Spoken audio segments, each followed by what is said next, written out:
Hi, and welcome back to another episode of Casting an Actor's Perspective. My name is John, and we're going to jump right in. So, today is going to be simple, very short, very sweet. Today's episode is called Take a Chance.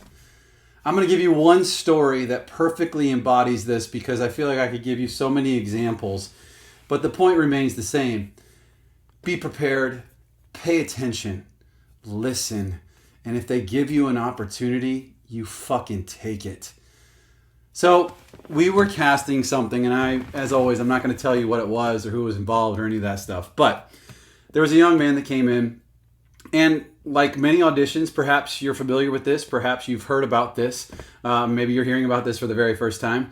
But as it happens all the time, they send out 4 scenes. And then you get there, and you've done all your homework, you're a good actor, and you've prepared all 4 scenes, and then they say, oh, by the way, we're going to do 1 and 3 today. We're not doing 2 and 4.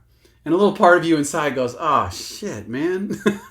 Like if I would have known, I would have just focused on 1 and 3. And also, did I waste my time? And man, but I'm so excited. I really love scene 2 or whatever it is. There's a whole bunch of things that can go along with that. But one day we're casting, and this exact same scenario pops up. We're only doing 1 and 3. And the young man who was auditioning didn't know that. And so he gets in there and, for the sake of the story, we'll say 1 and 2 and 3 and 4 were skipped. So we do scene 1, we do scene 2. I almost said episode 1, episode 2. But we do scene 1 and scene 2. And he just picks up his stuff. He picks up his sides. He's ready to go for scene 3. And the producer looks at him and says, oh, man, sorry, dude. We're only doing scenes 1 and 2 today. And, he had a reaction that any of us might have. He just goes, damn. I was really looking forward to this scene. And the producer says, you know what? If you want to do it, fuck it. Let's go. Let's do it. Why not? And immediately, without any hesitation, the young man just jumped on it. He looked at me and I was like, dude, let's go. And we went. And I tell you that story because that young man didn't get that job. But his enthusiasm lit up the room. And his genuine, very human reaction of disappointment and dismay at not getting to really fully play the way that he had prepared to come in and play resonated with every one of us in the room. And so when he got excited to do scene 3 and scene 4, as it turned out, it lit up the room. And they remembered that young man. And when he was done, he was a total mess. He had stuff all over the place. He had a backpack, I remember. And he had to get all of his stuff and put everything back into a backpack and then get out of there. But he changed the course of that day. He changed the energy in the room.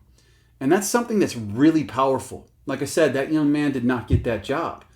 But he changed the energy in the room with just his passion and his enthusiasm, because when given the slightest bit of room, the door opened just a crack when that producer said, and if I remember correctly, his exact words were, you know what, fuck it, I could see those scenes.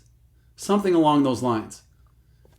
That little tiny crack, that young man just jumped and he said, okay, I'm in, let's go. He didn't hesitate. He was prepared. He knew what he wanted. And he just brought his authentic self to the room. And everybody remembered him because of that. And because of him, we got to see and play in scenes that we hadn't seen and hadn't been playing in all day long. And he was probably the 30th person to come through that door that day. And so they remembered him because he gave us something different. And it was real, and it was genuine, and it was authentic to him. So, always be prepared. Always do your homework. And just listen. Because every once in a while, you're going to get an opportunity that's just going to be the tiniest crack of a door. And you got to kick that motherfucker in when they give that to you. All right?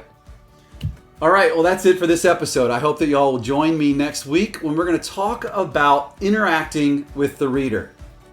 Don't ever touch the reader. I think. I'll see you next week.